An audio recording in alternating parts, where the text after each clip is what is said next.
بن حميد الكسي وبالسند المتقدم إلى الحافظ عبد بن حميد بن نسر الكسي في مسنده المسمى بالمنتخب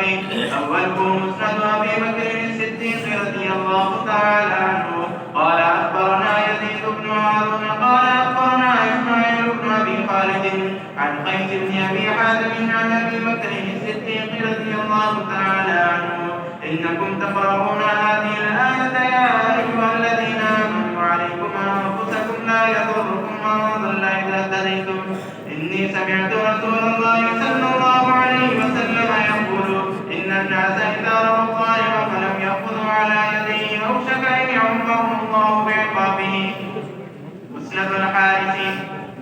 وبالسند المتقدم إلى الحارث أبي محمد بن أبي أسامة رحمه الله في مسنده وهو غير مرتب في مسند عبد الله بن عمرو رضي الله تعالى عنه. أوله حدثنا يزيد بن هارون قال حدثنا زكريا بن أبي زائدة عن الشعبي عن عبد الله بن عمرو رضي الله تعالى عنهما وعنه أنه قال قال رسول الله صلى الله عليه وسلم المسلم من سلم المسلمون من لسانه ويده والمهاجر من هجر ما نهى الله تعالى عنه.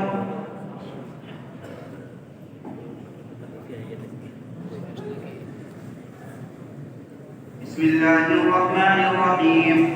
مسند أبي بكر البزار رحمه الله تعالى وبالسند المتقدم إلى الإمام الحافظ الثقة أبي بكر البزار رحمه الله تعالى في مسند أبي بكر الصديق رضي الله تعالى عنه برواية أمير المؤمنين عمر بن الخطاب رضي الله تعالى عنه قال حدثنا سلمة بن شبيب قال حدثنا عبد الرزاق قال أخبرنا معمر عن الزهري عن سالم عن ابن عمر عن عمر بن الخطاب رضي الله تعالى عنهما وعنهم أنه قال لما تأيمت حفصة من قنيس بن حذافة السهمي وكان من أصحاب النبي صلى الله عليه وسلم قد شهد بدرا فتوفي بالمدينة قال عمر رضي الله تعالى عنه فلقيت عثمان بن عفان رضي الله تعالى عنه فعرضت عليه حفصة رضي الله تعالى عنها فقلت إن شئت أنكحتك حفصة بنت عمر رضي الله تعالى عنهما فصمت عثمان رضي الله تعالى عنه فلم يرجع إلي شيئا فقال سأنظر في أمري فلبثت ليالي ثم لقيني فقال إني لا أريد أن أتزوج في يومي هذا ثم لقيت أبا بكر رضي الله تعالى عنه فعرضت عليه حفصة رضي الله تعالى عنها فقلت إن شئت أنكحتك بنت عمر رضي الله تعالى عنهما فصمت أبو بكر فلم يرجع إلي شيئا فكنت عليه أوجد مني على عثمان رضي الله تعالى عنه فلبثت ليالي ثم خطبها إلى رسول الله صلى الله عليه وسلم فأنكحتها إياه فلقيني أبو بكر رضي الله تعالى عنه فقال لعلك وجدت علي حين عرضت علي حفصة فلم أرجع إليك شيئا قلت نعم قال وما منعني إلا أني كنت علمت أن رسول الله صلى الله عليه وسلم قد ذكر حفصة رضي الله تعالى عنها فلم أقل له افشي سر رسول الله صلى الله عليه وسلم ولو تركها قبلتها وقال نكحتها.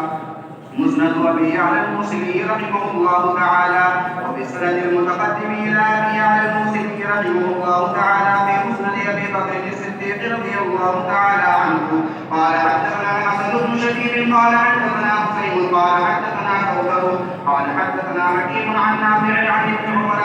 عن أبي بكر الصديق رضي الله تعالى عنه وعنهم أنه قال قلت يا رسول الله ما نجعل هذا الأمر الذي نحن فيه قال من شهد أن لا إله إلا الله وحده لا شريك له فهو له نجاة. معجم أبي يعلى رحمه الله تعالى وبسند المتقدم إليه في معجمه في أوله حدثنا محمد بن المنهال قال حدثنا يزيد بن زريع قال حدثنا عمارة بن أبي حفصة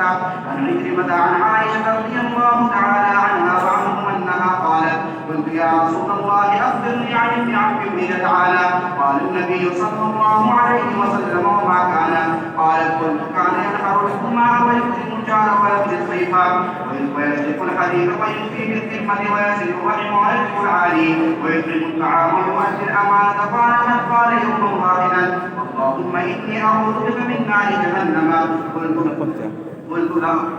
قلت له ما كان يدري ما جهنم قال فلا إذا وهذا أورده في أول المعجم لعدم انتفاع الكافر بعمله كتاب الزهد والرقاق لابن المبارك رحمه الله تعالى وبالسند المتقدم إلى الحافظ أبي عبد الرحمن عبد الله بن المبارك الحنظلي المروزي رحمه الله تعالى في حديث القيام بالقرآن وفضل شرح الحرمي وهو أول جزء من كتاب الزهد والرقاق للحافظ المذكور قال أخبرنا يونس عن الزهري قال أخبرني سعيد بن يزيد أن شريحا الحرمية ذكر عند النبي صلى الله عليه وسلم فقال ذاك رجل